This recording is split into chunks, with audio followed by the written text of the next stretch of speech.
Nginitian ni Clarice ang isang customer, pagkatapos ibigay sa kanya ang sukli para sa binili nitong item.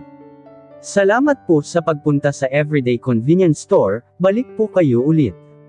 Ang nakangiting sabi niya sa papalabas na customer. Matapos noon, ay pumunta si Clarice sa isang shelf na puno ng pastries. Inisa-isa niyang tiningnan ang expiration date, at inalis ang mga expired na tinapay.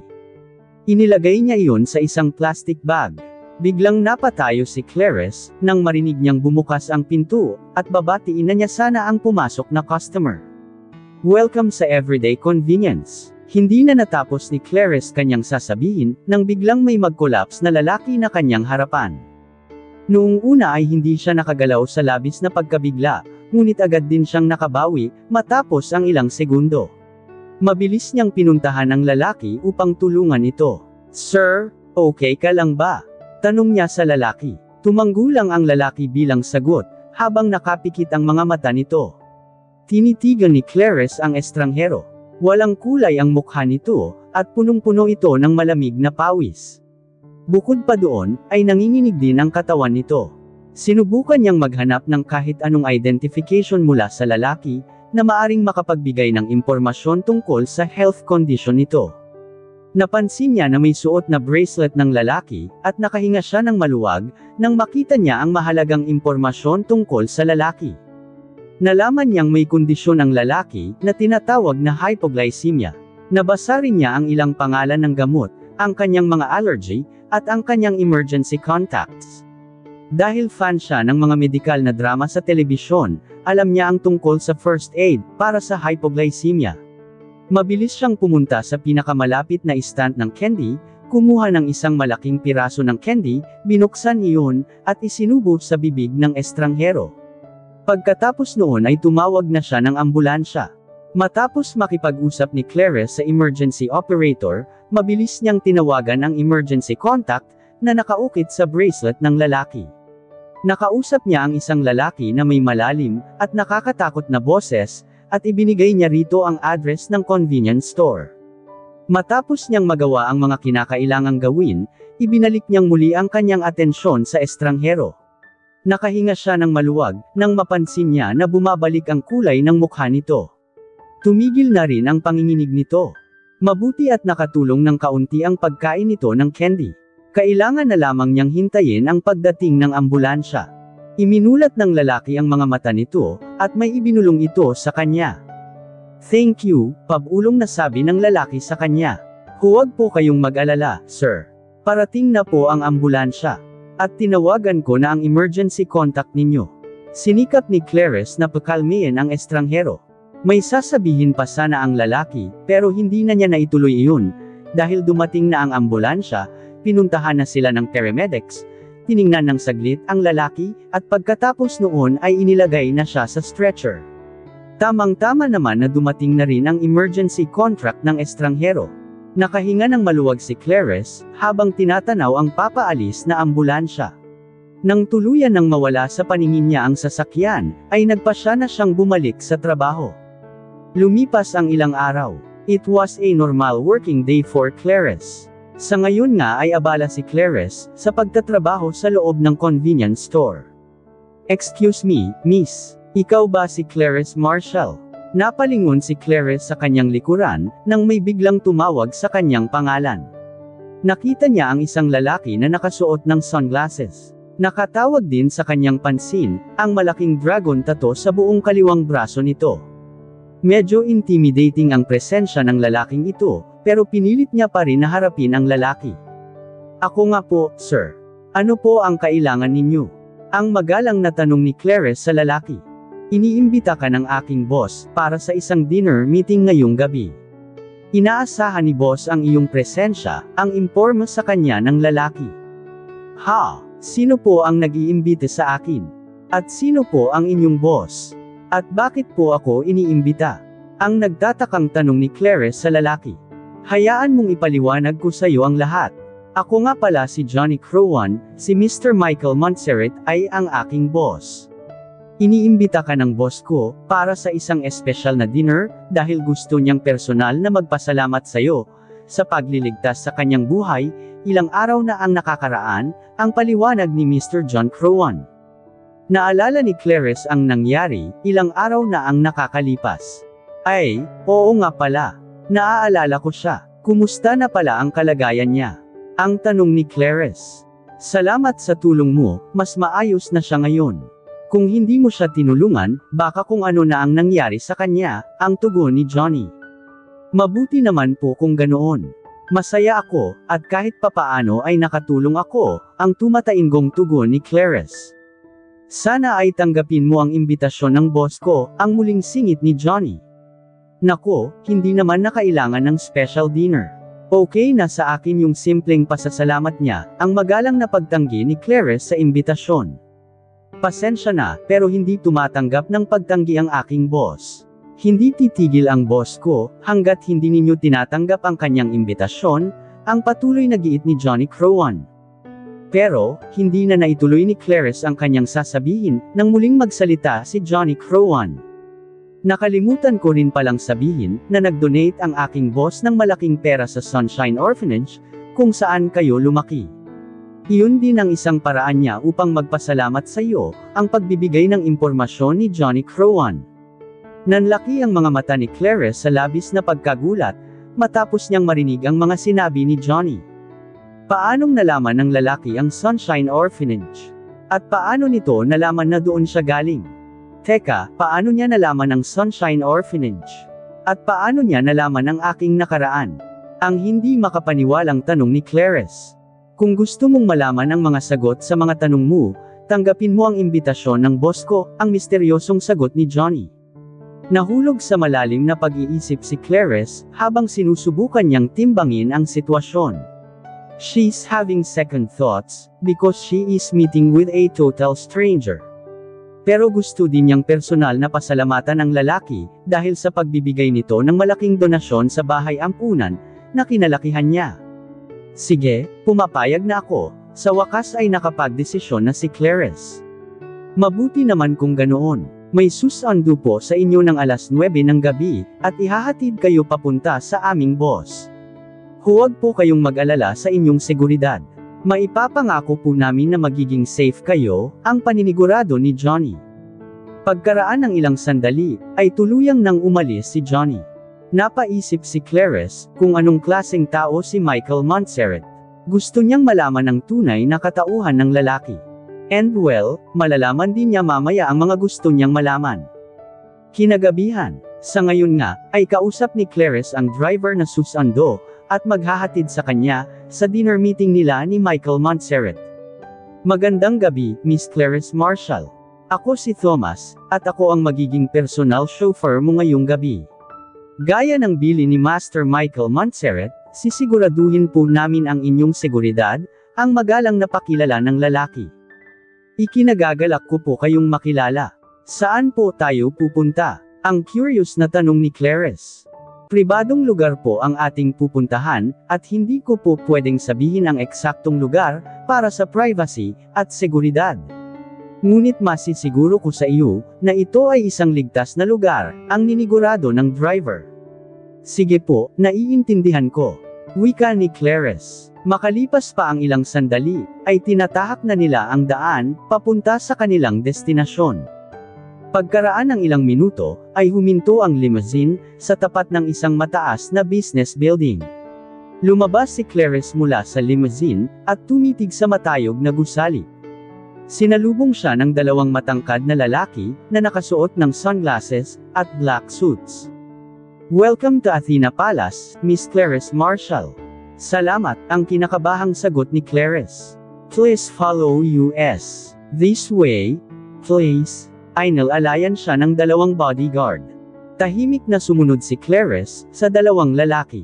Naglakad sila ng kaunti sa lobby, at nang makarating sila mag-elevator, ay muli siyang kinausap ng isa sa mga lalaki. Pumasok na po kayo, Miss Marshall, ang imporma nito. Pumasok si Clarice, sa isang kulay gintong elevator. Lihim siyang humanga sa interior design ng elevator. Matapos noon, ay sumunod naman sa kanya ang dalawang lalaki. Hindi napigilan ni Clarice ang mamangha, nang makarating sila sa penthouse, kung saan naghihintay sa kanya si Michael Montserrat. Pakiramdam niya, ay nasa loob siya ng isang panaginip. Lahat ng mga nakikita niya sa paligid, ay hindi makikita sa mga normal na building. Lahat ng bagay dito, ay kumikislap sa sobrang ganda. Pakiramdam ni Clarice, ay pumasok siya sa isa sa mga pahina ng isang Architecture's Digest magazine. Hindi niya maiwasang mabigani, sa lahat ng nakikita niya sa loob. Ang mga disenyo ng penthouse, ay sumisigaw ng karangyaan, at kagandahan. Habang abala si Clarice, sa pagtingin sa buong lugar, ay bigla naman siyang nakarinig ng boses ng isang lalaki. I hope you like what you see. Muntik nang atakihin sa puso si Clarice dahil sa gulat, nang marinig niya ang boses ng lalaki. Humarap siya, at nakita niya ang lalaking tinulungan niya, ilang araw na ang nakakaraan. Pinilit niyang tingnan ang lalaki ng diretso sa mata. Agad niyang tinitigan ang mukha ng lalaking nakatayo sa kanyang harapan. Ito si Michael Montserrat, ang lalaking tinulungan niya, ilang araw na ang nakakaraan, at ang lalaking nag-imbita sa kanya para sa isang special dinner. Nakasuot ito ng suit, at bumagay iyon dahil maganda ang height ng lalaki. Parang model ng formal clothing brand ang lalaki, at pwede maging artista, dahil sa kagwapuhang taglay nito. Naputol sa pagmumuni-muni si Clarice, nang muli niyang narinig ang boses ng lalaki. I'm so glad to see you again. Muling nagsalita ang lalaki. Ako rin. At salamat din pala sa iyong imbitasyon, ang casual na nasabi ni Clarice. Actually, I've been looking forward to meet you today. Please do take a seat, and make yourself comfortable. Can I offer you anything like coffee, juice or tea? Ang alok ni Michelle sa babae. Okay na po sa akin ang kape, maraming salamat. Ang respond ni Clarice. Pinanood ni Clarice ang lalaki, habang inihahanda nito ang kape. Napansin niya na mahaba, at maganda ang hugis mga daliring nito, at mabilis ang mga kamay nito, ang lalaki na nagtitimpla ng kape. Talagang naghanda ako ng special na pagkain ngayong gabi, Clarice. Sana ay magustuhan mo lahat, imporma ni Michael.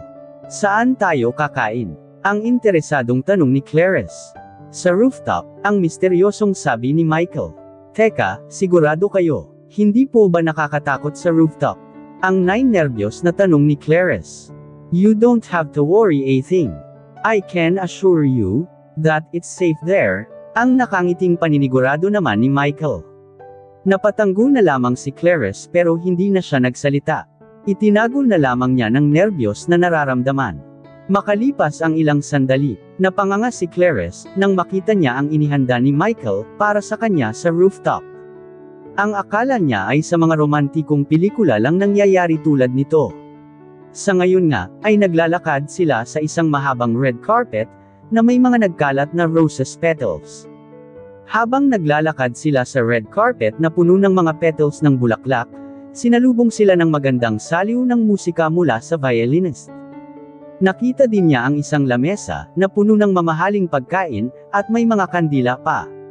Ipinaghila siya ni Michael ng silya, at pinaupo siya. Napaka-gentleman talaga ni Michael. Pakiramdam ni Clarice, ay isa siyang prinsesa, dahil sa pagtrato ni Michael sa kanya. Nagpresente si Michael, na tulungan siya sa paghiwa ng beefsteak, upang makakain siya ng maayos. Sana ay magustuhan mo ang mga pagkain, Clarice. I made a special request to my personal chef, just to make sure, that everything tastes perfect. Muling nagsalita si Michael, habang hindi pa rin naaalis ang mga ngiti nito sa lobby. Kinain ni Clarice ang steak, at napangiti siya, nang matikman ang pagkain. Ngayon lang siya nakakain ng ganito kasarap na karne. Napakasarap nito, ang bulalas niya.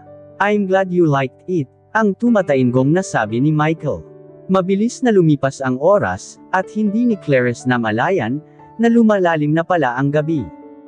Pagkatapos nito, ay dadalhin kita sa paborito kong lugar. Sigurado akong magugustuhan mo rin doon, agad na sinabi ni Michael, ang kanyang sunod na plano kay Clarice. Okay, pero saan tayo pupunta? Tanong ni Clarice. Misteryosong ngumiti si Michael kay Clarice. Sabihin na lang natin na pupunta tayo sa paraiso, ang tugon niya. Napaisip si Clarice, at nag-isip siya ng mga maraming lugar, na pwede nilang puntahan. Pero ano paraiso kaya ang tinutukoy ni Michael? Pagkatapos nilang maghapunan, ay may biglang tinawagan si Michael sa mobile phone nito. "Where are you now?" Ang tanong ng lalaki sa kabilang linya. Palihim na pinagmamasdan ni Clarice si Michael, habang may kausap ito sa cellphone. Saan kaya siya nito dadalhin? Makalipas ang ilang sandali, ay biglang napakunot noo si Clarice, nang makarinig siya ng isang malakas na tunog. "Teka, tunog ba iyon ng isang helicopter?" Ang bigla niyang naitanong kay Michael. "Well, yes," ang maikling sagot ng lalaki. Curious na kumunot ang noo ni Clarice, nang marinig ang tunog ng helicopter na paparating. Nanlaki ang mga mata niya sa gulat, nang may na-realize siya. "Seryoso? Teka, sasakay ba tayo ng helicopter?" Ang hindi makapaniwalang tanong ni Clarice. Lumapag ang helicopter sa helipad, na hindi naman kalayuan sa kanila. Napakabilis ng mga pangyayari para kay Clarice. The next thing she knew, they are inside the helicopter, and they are already flying in the air. Makalipas ang ilang sandali, sa ngayon nga, ay naglalakad sina Michael at Clarice sa may dalampasigan, habang ang bilog, at maliwanag na buwan ang nagsisilbi nilang liwanag, para makita ang kanilang nilalakaran. "Ito ang pribadong beach resort ng aking pamilya, Clarice. Walang ibang tao sa beach na ito maliban sa ating dalawa. But of course, ang mga staff ko ay nasa beach house, and we can call them at any time," ang pagkukwento ni Michael. "Isa nga itong paraiso, Michael," ang nakangiting tugon ni Clarice. Habang naglalakad silang dalawa, ay bigla ring napaisip si Clarice. Pakiramdam niya, ay napakabilis ng mga pangyayari. Ilang araw pa lamang ang nakakalipas, nang magkakilala sila ni Michael, dahil sa isang emergency situation. At ngayon naman, ay nag-dinner date sila, at naglalakad sila sa isang malaparaisong lugar na ito. At maswerte siya, dahil naranasan niya ang lahat ng ito ngayong gabi. Pero hanggang dito na lamang sila. Pagkatapos ng gabing ito, ay babalik na sila sa kanya-kanyang mga buhay, at ang gabing ito, ay magiging isang magandang alaala na lamang. Pagkaraan ng ilang oras, nagpasya sina Michael at Clarice, na bumalik sa beach house, upang magpahinga ng kaunti, bago sila bumalik sa syudad, at ihatid si Clarice sa kanyang tinutuluyan. Binati sila ni Celia, ang mayordoma, at caretaker sa beach house. "Sir, bigla pong dumating ang inyong mga magulang. Halos kara-rating din lang po nila," ang imporma agad ng matandang babae sa kanila. Hindi alam ni Clarice kung bakit siya tiningnan ni Michael. Pagkatapos noon, ay muling itong itinuon ang atensyon sa matandang babae. "Nasaan sila ngayon?" "Nasa sala sila ngayon at nagpapahinga," ang sagot ng caretaker. "Let's go, Clarice. Let me introduce you to my parents," ang biglang imporma Michael. Bago pa nakapagprotesta si Clarice, ay hinawakan na ni Michael ang kamay niya, at sabay silang naglakad papunta ng salas. "Michael, my son." Nakangiting tumayo ang ina ni Michael, at pagkatapos noon, ay dumiretso ito sa anak na lalaki at niyakap ito ng mahigpit. "Good evening, Dad, Mom. I want you to meet a good friend of mine, Clarice Marshall," pagpapakilala ni Michael kay Clarice, sa kanyang mga magulang. Magiliw nang initian ng ina ni Michael si Clarice, habang kumikislap ang mga mata nito sa tuwa. "Oh, wow, you have a very pretty friend, Michael. Nice to meet you, Clarice," ang mainit na pagbati ni Mrs. Montserrat kay Clarice. "Ikinagagalak kong po kayong makilala, ma'am," ang magalang na sagot ni Clarice. "Honey, bakit hindi natin yayain sina Michael at Clarice na magkape?" Ang suhestyon ng tatay ni Michael, ngunit walang makikitang kahit anong ekspresyon sa mukha ng matandang lalaki. Napalunok si Clarice, dahil sa sobrang nerbiyos, habang palihim na tinitingnan ang matandang lalaki. Mukha kasi itong istrikto. "Tigilan mo na ang masyadong pag-iisip, Clarice. Walang mangyayaring masama sa'yo, hanggat kasama mo si Michael," ang pagpapakalma ni Clarice sa kanyang sarili. Natigil ang pag-iisip ni Clarice, nang marinig niyang muli ang boses ni Mrs. Montserrat. "Tama ka, honey. Celia, pwede bang paghandaan mo kami ng kape, at mga pastries and cookies?" Ang nakangiting pakiusap ni Mrs. Montserrat sa kanilang mayordoma. "Yes, madam," ang tugon naman ni Celia. Matapos noon, ay naglakad na ito papuntang kusina. Ibinalik naman ni Mrs. Montserrat ang kanyang atensyon kay Clarice. So tell me, Clarice, paano kayo naging magkaibigan ni Michael? Ang tanong nito. Nagkatinginan sina Michael at Clarice. Una po kaming nagkakilala, sa nagtatrabahuhan kong convenience store. Nakita ko po na hindi maayos ang kalagayan ni Michael dahil sa hypoglycemia. Binigyan ko po siya ng nararapat na first aid, at tumawag na rin po ako ng ambulansya. At doon na po nagsimula ang lahat, ang pagkukwento ni Clarice.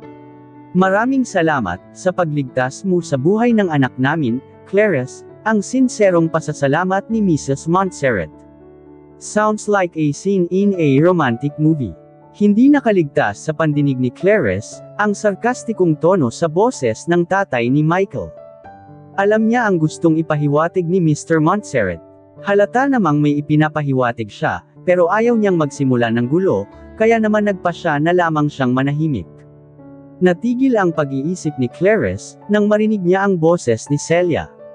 Nandito na po ang inyong kape, ang imporma ni Celia, habang may hawak itong tray, na may mga tasa ng kape, at iba't ibang klaseng pastries. Naisip ni Clarice, na maganda ang timing ng pagdating ni Celia, dahil nabasag ang tensyon, sa pagitan nila ni Mr. Montserrat. Habang nagkakape sila, ay panay naman ang kwento ni Mrs. Montserrat kay Clarice. Pero napapansin din ni Clarice, na nakatitig sa kanya ang tatay ni Michael, na parang sinusuri nito ang bawat galaw niya. Hindi may kakaila, na hindi siya gusto ng matanda, at nagtataka siya kung bakit. Pero gaya nga ng sinasabi ng iba, hindi lahat ng tao, ay magugustuhan ng isang tao, at iyon ang realidad ng buhay. Mabilis na lumipas ang linggo. Matapos ang kanyang dinner date, kasama si Michael, at ang aksidenteng pingkikita nila ng mga magulang ng lalaki, ay nagpa siya si Clarice, naputulin na ang ugnayan nila ni Michael, at ipagpatuloy ang kanyang normal na buhay. Mas makakabuti na kalimutan na niya si Michael Montserrat, para hindi na maging mas komplikado ang kanyang buhay. Kasalukuyang busy sa pagtatrabaho si Clarice, sa convenience store, nang bigla siyang tawagin ng kanyang katrabaho. Okay, nandyan na ako. Hindi na natapos ni Clarice ang kanyang sasabihin nang makita niya si Michael. Anong ginagawa mo dito, Michael? Ang agad na tanong ni Clarice sa lalaki. Please hear me out, Clarice. First of all, I want to sincerely, and genuinely apologize to you, for what happened few weeks ago. Hindi ko alam na pupunta rin ang mga magulang ko sa beach resort. Michael started explaining. Wala kang dapat ihingi ng sorry, Michael, ang tugon ni Clarice. Pero gusto kong humingi ng paumanhin, dahil sa malamig na pagtrato sa'yo ng aking ama. Kahit ako ay naramdaman ko din iyon, muling nagsalita si Michael. Wala kang ginawang masama, at ganoon din ang tatay mo. Sa totoo lang, ay wala akong masama na masasabi sa'yo. Napakabait mo at gentleman pa. Pero magkaiba pa rin tayo ng mundong ginagalawan, at kailangan na nating bumalik sa realidad. But I want to meet you, as much as possible. Gusto kitang makilala pa, gusto kong mapalapit sa'yo, and I want to spend more time with you. Ang muling giit ni Michael. Pero bakit pa? Ang curious na tanong ni Clarice. Isn't it obvious? I am madly in love with you, Clarice. I fell in love with you, at first sight.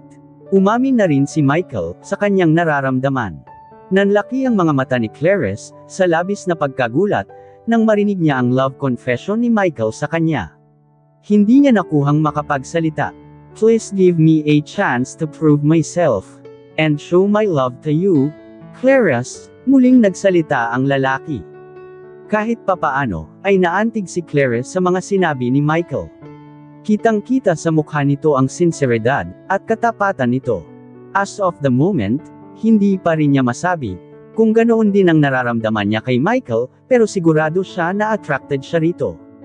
Huminga muna ng malalim si Clarice, at nagpasya siyang magsalita ulit. Okay then, let's try to spend more time together, and let's see what will happen. But I'm not promising you anything, okay? We'll just take everything slow. Sa wakas ay nakapagdesisyon na siya.